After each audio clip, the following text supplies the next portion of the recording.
What's good? Um, I'm not even gonna trip. I'm just going to go ahead and jump right into it.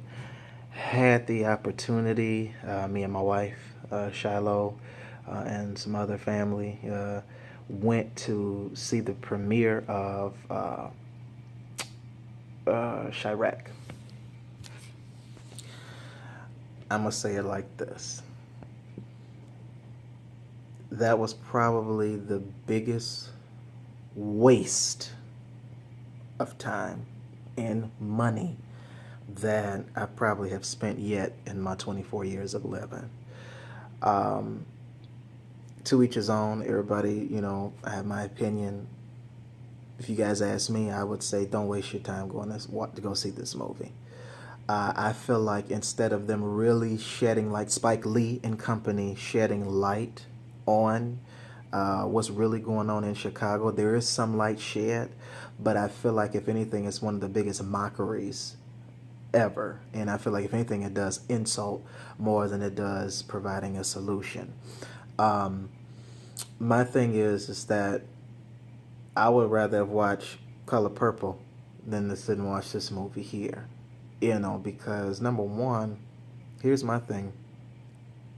The people that are in this film, not even from Chicago, outside of Jennifer Hudson, and her role is the only role in the movie that I really enjoyed.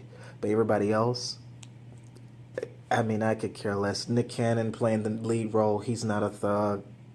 And him trying to be a thug gangster, it didn't flow, And then, you got all the other people in there, Samuel L. Jackson in there. I mean, and the whole rhyming, rapping thing, I don't, I was confused in the movie because I'm trying to figure out were we trying to get a point across abstinence, or were we trying to point out that there is gun violence going on in one of the greatest cities in the world, and I just don't know. I was like totally confused about what the situation was. Here's my thing, y'all. Um, to me, it's an outrage. And anybody who's lost a loved one in Chicago, whether it was through police brutality or whether it was through black on black crime, I feel like if they were to sing this movie, they probably would have been just as outraged as I am, because it's just like, what the heck? Um, and then lastly, on a spiritual tip, for those of us who, now these are for people who have seen the movie. I don't care about spoiling it, being a spoiler alert. If you haven't seen the movie yet and you kind of want to see it yourself, then at this point of the video, cut it off, because I'm just going to give it. I'll give part of just give the background of it, which is going to really, expose the movie. The women go on to try to not give up sex. Well, they do give up sex. They abstain from sex from their husbands, boyfriends, whoever, until they put the guns down. Number one, that's great wishful thinking, because the thing is that women want it just as bad as men do. And if that was the case, and if it was that much self-control going on, then there wouldn't be unplanned pregnancies the way it is. And then the adoption rate wouldn't be as high, and the abortion rate wouldn't be as high, and the population in the entire country would not be where it is. So I know for a fact that that's just wishful thinking, and that is just a Hollywood phenomenon. That is not true. Number two, from a spiritual standpoint, here's the thing. You cannot use the flesh to overcome a fleshly problem.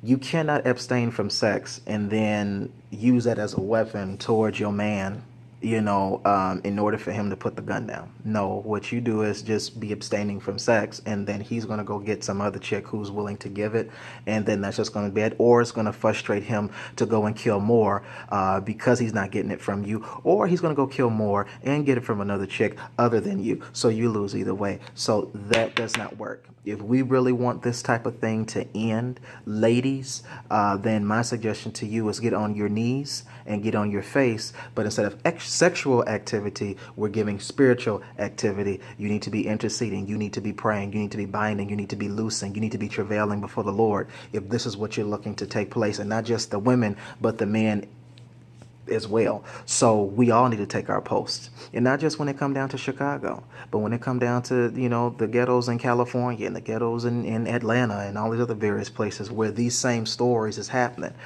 So church, this is the time for us to get on our post. That's it. That's all I got.